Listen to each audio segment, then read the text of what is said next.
Howdy, I'm Grey Pilgrim. Well, a couple of things. First of all, a few weeks back I put out a video in which I said I'd take some time off because I'd been bruised up pretty bad. If you look at my face now compared to that video I put up earlier, you can see that it's a heck of a lot in better shape, and I found out why. A gal I know who is frankly, she's a witch, and she knows herbology sort of like me, only a little better. And she had heard of a particular product, a extract from a mountain daisy that comes from the mountains of southern France. It's called arnica, and it's toxic if you eat it, but if you put it topically, it solves bruising. I've got a salve made from this stuff, and I've been using it religiously on my face, and the only bump I've got left is right here. This stuff works like magic. Now, I'm not, I don't have any kind of commercial thing with this. I bought it myself. But if I can get, this is it. You can get it off Amazon if you want it. And it's pretty good stuff. And it does remove bruising. And being that I've got a heart condition and I'm on a blood thinner, bruising is something that you just learn to live with. But anyway, what I wanted to talk about is yesterday I was sitting around here. I got a call from a buddy of mine who's also a YouTuber. He goes by the Czar's Tailor, and he was out delivering hats. He's a master craftsman when it comes to needle and thread, and he makes things, all kinds of things, and he makes them absolutely beautifully. I asked for a Russian cap, you know, the kind with the fur ones that flap down to wear in the wintertime. He made one for me. It's just amazing. But anyway, he came over, and we were sitting around talking, and I was showing him my latest purchase or acquisition, that Star revolver, and we took it out and shot it a couple of times, and he said it was pretty cool. But dang, my nose is just itchy as all get out. I think there's some kind of something in the air. I'm pretty sure of it. I've been sneezing and sniffling for days. I'd go in and take some stuff for it, but it makes me sleepy. Anyway, I was also talking about this. This is my Lorenz rifle, Civil War vintage. It's the real thing, and it was completely busted. The hammer was not on it. I got a replacement hammer from Dixie Gun Works. And the lockwork, this is the lockwork. Now let me show you what we were working on after between us, we figured out a way of getting this lockwork off. When I got it, I'll bring you down here. I think you can see better this way. This is the lockwork. Now, when I got it, this spring here was completely jammed in. Well, I soaked it for a day in Evaporust, and then I took a brush to it and some, I hit it with WD-40 to get rid of the Evaporust stuff. And then I scrubbed it with a steel brush and a toothbrush, and I got it free. It actually moves now. The problem is, you see this hook thing here? It belongs under this. So what I need to do, because I figured out how this works, which is the trigger acts with this pin here. This is the trigger spring. This is the main spring. This cocks the hammer. This moves the trigger. But this thing somehow fell off, and when it fell off, it lost the hammer. I don't know how it lost the hammer. This is a hammer off of a Springfield, but it fits on here perfectly. Oh, come on now, get on there, like that. I need the screw too. I don't have the screw yet. I forgot to buy it at the time, but another guy I found has the screws, and I ordered it from him.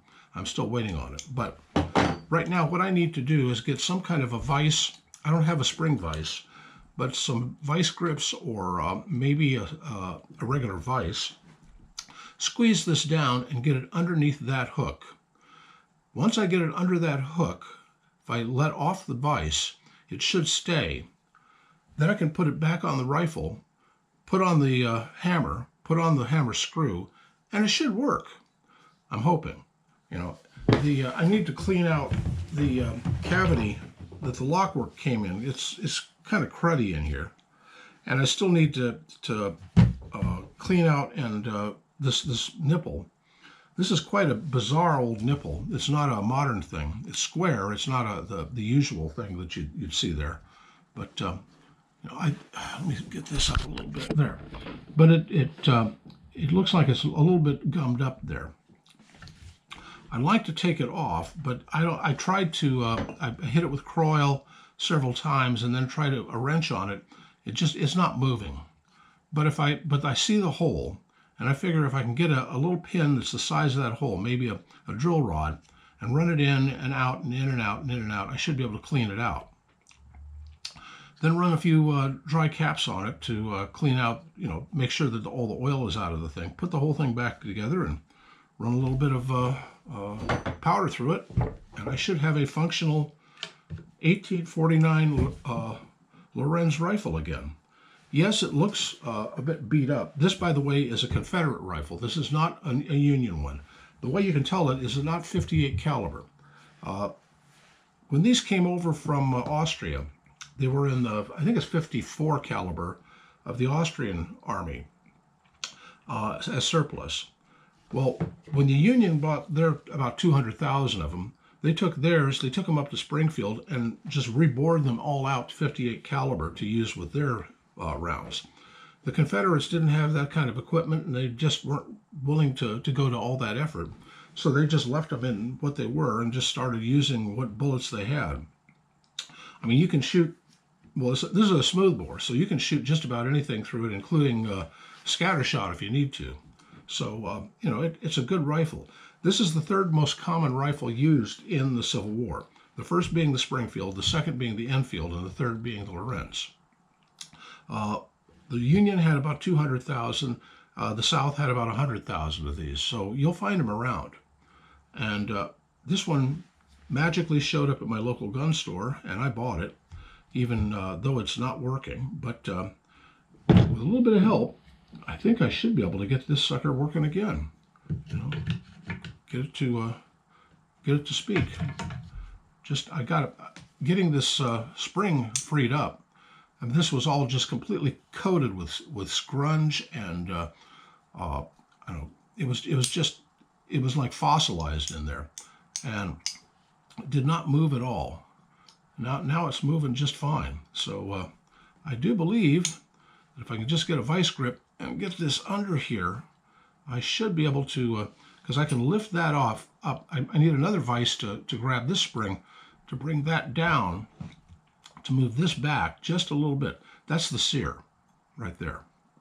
But I'm not really sure how. I guess it if it goes back up right, yeah,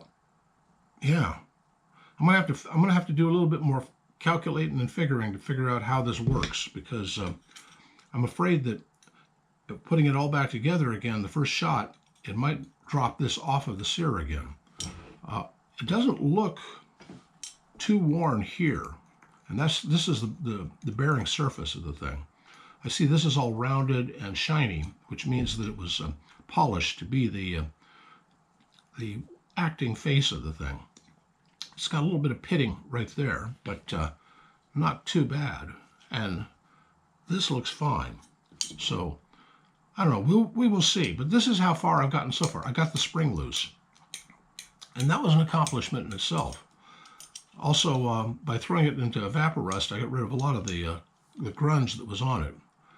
It's, you know, what this, 180-year-old piece of Austrian technology. Kind of cool. Anyway, that's what I'm up to today. Happy trails.